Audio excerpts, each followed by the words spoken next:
31वां अध्याय मनुष्य योनि को प्राप्त हुए जीव की गति का वर्णन। श्री भगवान कहते हैं, माता जी, जब जीव को मनुष्य शरीर में जन्म लेना होता है तो वह भगवान की प्रेरणा से अपने पूर्व कर्मानुसार देह प्राप्ति के लिए पुरुष के वीर्य कर्म के द्वारा स्त्री के उदर में प्रवेश करता है। वहाँ एक रात्रि में स्त्री के रज से मिलकर एक रूप कलल बन जाता है, 5 रात्रि में बुद्ध रूप हो जाता है, 10 दिन में बेर के समान कुछ कठिन हो जाता है और उसके बाद मांसपेशी अथवा अंडज प्राणियों में अंडे के रूप में परिणत हो जाता है। 1 महीने में उसके सिर निकल आता है, 2 मास में हाथ पांव आदि अंगों का विभाग हो जाता है और 3 मास में नख, रोम, अस्थि, चर्म, स्त्री पुरुष के चिन्ह तथा अन्य छिद्र उत्पन्न हो जाता है। 4 मास में उसमें मांस आदि 7 धातुएं पैदा हो जाती हैं। 5वें महीने में भूख प्यास लगने लगती है और 6ठे मास में झिल्ली से लिपटकर वह दाहिनी कोख में घूमने लगता है। उस समय माता के खाए हुए अन्न जल आदि से उसकी सब धातुएं पुष्ट होने लगती है और वह कृमि आदि जंतुओं के उत्पत्ति स्थान उस जघन्य मलमूत्र के गड्ढे में पड़ा रहता है। वह सुकुमार तो होता ही है, इसलिए जब उस वहाँ के भूखे कीड़े उसके अंग प्रत्यंग नोचते हैं तब अत्यंत क्लेश के कारण वह छन में अचेत हो जाता है। माता के खाए हुए कड़वे, तीखे, गरम, नमकीन, रूखे और खट्टे आदि उग्र पदार्थों का स्पर्श होने से उसके सारे शरीर में पीड़ा होने लगती है। वह जीव माता के गर्भाशय में झिल्ली से लिपटा और आंतों से घिरा रहता है। उसका सिर पेट की ओर तथा पीठ और गर्दन कुंडलाकार मुड़े रहते हैं। वह पिंजरे में बंद पक्षी के समान पराधीन एवं अंगों को हिलाने डुलाने में भी असमर्थ रहता है। इसी समय दृष्टि की प्रेरणा से उसे स्मरण शक्ति प्राप्त होती है। तब अपने सैकड़ों जन्मों के कर्म याद आ जाते हैं और वह बेचैन हो जाता है तथा उसका दम घुटने लगता है। ऐसी अवस्था में उसे क्या शांति मिल सकती है। 7वां महीना आरंभ होने पर उसमें ज्ञान शक्ति का भी उन्मेष हो जाता है, परंतु प्रसूति वायु से चलायमान रहने के कारण वह उसी उदर में उत्पन्न हुए विष्ठा के कीड़ों के समान एक स्थान पर नहीं रह सकता। तब सब धातु में स्थूल शरीर से बंधा हुआ वह देहात्मदर्शी जीव अत्यंत भयभीत होकर दीन वाणी से कृपा याचना करता हुआ हाथ जोड़कर उस प्रभु की स्तुति करता है जिसने उसे माता के गर्भ में डाला है।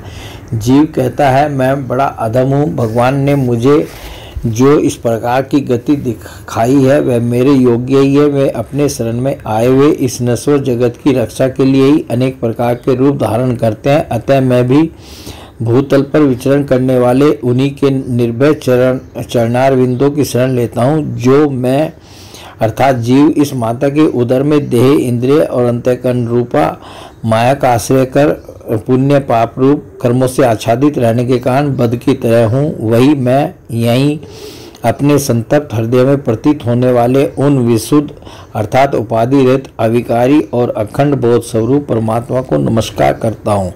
मैं वस्तुतः शरीर आदि से रहित अर्थात असंग होने पर भी देखने में 5 भौतिक शरीर से संबंध हूँ और इसलिए इंद्रिय, गुण, शब्दादि विषय और चिदाभास अर्थात अहंकार रूप जान पड़ता हूँ। अतः इस शरीर आदि के आवरण से जिनकी महिमा कुंठित नहीं हुई है उन प्रकृति और पुरुष की नियंता सर्वज्ञ अर्थात विद्या शक्ति संपन्न परम पुरुष की मैं वंदना करता हूँ। उन्हीं की माया से अपने स्वरूप की स्मृति नष्ट हो जाने के कारण यह जीव अनेक प्रकार के सत्वादि गुण और कर्म के बंधन से युक्त इस संसार मार्ग में तरह तरह के कष्ट झेलता हुआ भटकता रहता है।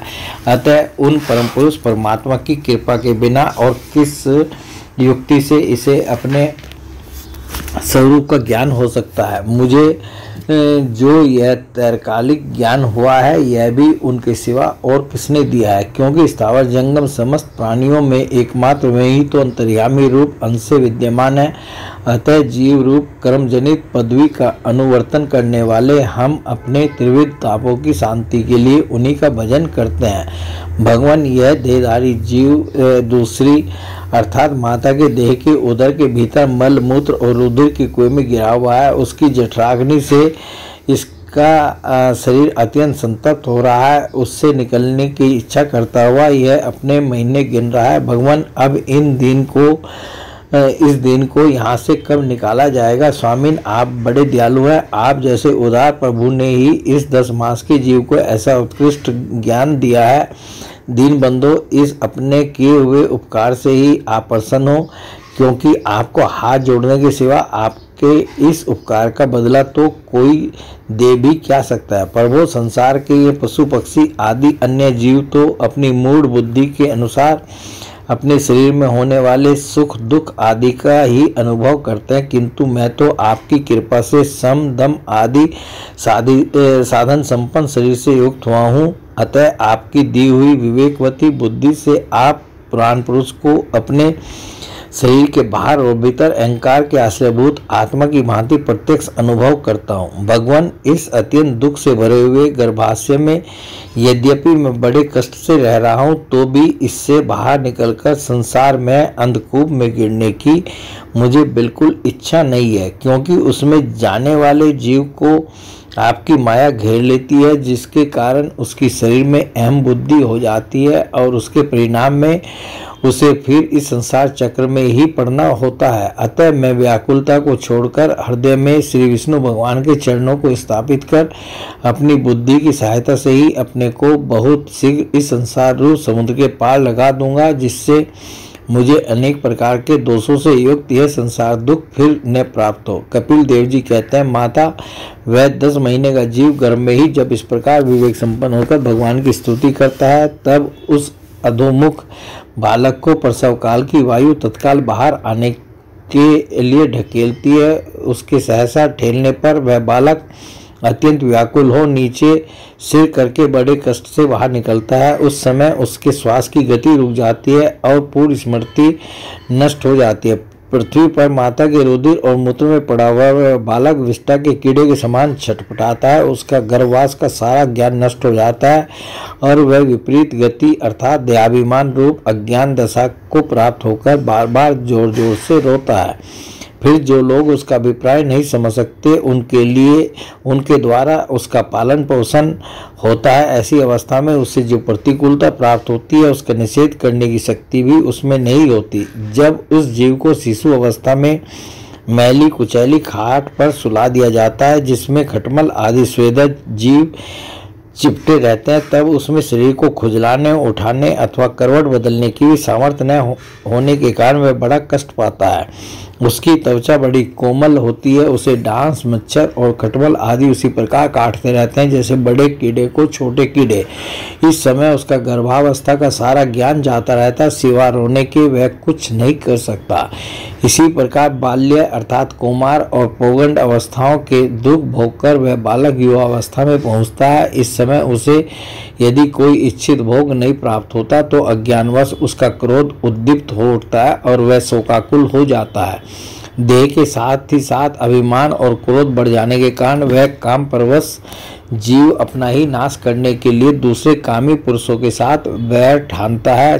खोटी बुद्धि वाला वह अज्ञानी जीव पंचभूतों से रचे हुए इस देह में मिथ्याभिनिवेश के कारण निरंतर मैं मेरेपन का अभिमान करने लगता है। जो शरीर इसे वृद्धावस्था आदि अनेक प्रकार के कष्ट ही देता है तथा अविद्या और कर्म के सूत्र से बंधा रहने के कारण सदा इसके पीछे लगा रहता है, उसी के लिए यह तरह तरह के कर्म करता रहता है, जिनमें बंध जाने के कारण इसे बार बार संसार चक्र में पड़ना होता है। सन्मार्ग में चलते हुए यदि इसका किन्हीं जीवा और उपस्थेंद्रिय के भोगों में लगे हुए विषय पुरुषों से समागम हो जाता है और यह उनमें आस्था करके उन्हीं का अनुगमन करने लगता है, तो पहले के समान ही फिर नारकी योनियों में पड़ता है, जिनके संग से इसके सत्य सोच अर्थात बाहर भीतर की पवित्रता, दया, वाणी का संयम, बुद्धि, धन संपत्ति, लज्जा, यश, क्षमा, मन और इंद्रियों का संयम तथा ऐश्वर्य आदि सभी सद्गुण नष्ट हो जाते हैं। उन अत्यंत सोचनीय स्त्रियों के क्रीड़ामर्ग अर्थात खिलौना, अशांत, मूड और अध्यात्मदर्शी सत्पुरुषों का संग कभी नहीं करना चाहिए, क्योंकि इस जीव को किसी और का संग करने से ऐसा मोह और बंधन नहीं होता जैसा स्त्री और स्त्रियों के संगियों का संग करने से होता है। एक बार अपनी पुत्री सरस्वती को देखकर ब्रह्मा जी भी उसके रूप लावण्य से मोहित हो गए थे और उसके मृगी रूप होकर भागने पर उसके पीछे निर्लजता पूर्वक मृग रूप होकर दौड़ने लगे। उन्हीं ब्रह्मा जी ने मरीचि आदि प्रजापतियों की तथा मरीचि आदि ने कश्यप आदि की और कश्यप आदि ने देव मनुष्य आदि प्राणियों की सृष्टि की। अतः इनमें एक ऋषि परवर नारायण को छोड़कर ऐसा कौन पुरुष हो सकता है जिसकी बुद्धि स्त्री रूपिणी माया से मोहित न हो।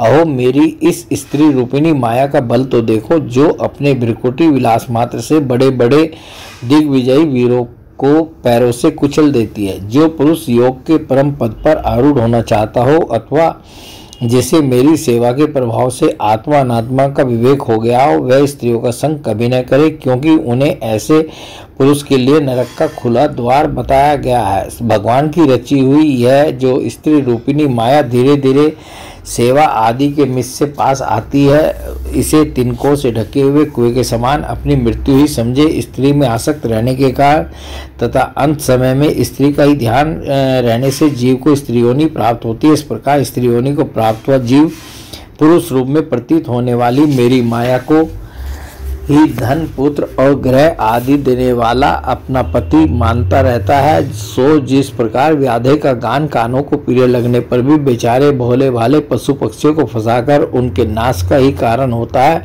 उसी प्रकार उन पुत्र पति और ग्रह आदि को विधाता की निश्चित की हुई अपनी मृत्यु ही जाने। देवी जीव के उपाधिभूत लिंग देह के द्वारा पुरुष एक लोक से दूसरे लोक में जाता है और अपने प्रारब्ध कर्मों को भोगता हुआ निरंतर अन्य देहों की प्राप्ति के लिए दूसरे कर्म करता रहता है। जीव का उपाधि रूप लिंग शरीर तो मोक्ष पर्यंत उसके साथ रहता है तथा भूत इंद्रिय और मन का कार्य रूप स्थूल शरीर इसका भोगाधिष्ठान है। इन दोनों का परस्पर संगठित होकर कार्य न करना ही प्राणी की मृत्यु है और दोनों का साथ साथ प्रकट होना जन्म कहलाता है। पदार्थों की उपलब्धि के स्थान रूप इस स्थूल शरीर में जब उनको ग्रहण करने की योग्यता नहीं रहती, यह उसका मरण है और यह स्थूल शरीर ही मैं हूँ, इस अभिमान के साथ उसे देखना उसका जन्म है। नेत्रों में जब किसी दोष के कारण रूप आदि को देखने की योग्यता नहीं रहती, तभी उनमें रहने वाली चक्षु इंद्रियां भी रूप देखने में असमर्थ हो जाती हैं और जब नेत्र और उनमें रहने वाली इंद्रियां दोनों ही रूप देखने में असमर्थ हो जाते हैं, तभी इन दोनों के साक्षी जीव में भी वह योग्यता नहीं रहती। अतः मुमुक्षु पुरुष को मरणादि से भय, दीनता अथवा मोह नहीं होना चाहिए। उसे जीव के स्वरूप को जानकर धैर्यपूर्वक निसंग भाव से विचरना चाहिए तथा इस माया में संसार में योग वैराग्य युक्त सम्यक ज्ञानमयी बुद्धि से शरीर को निक्षेप अर्थात धरोहर की भांति रखकर उसके प्रति अनासक्त रहते हुए विचरण करना चाहिए। बोले भगवान श्री कृष्ण की जय।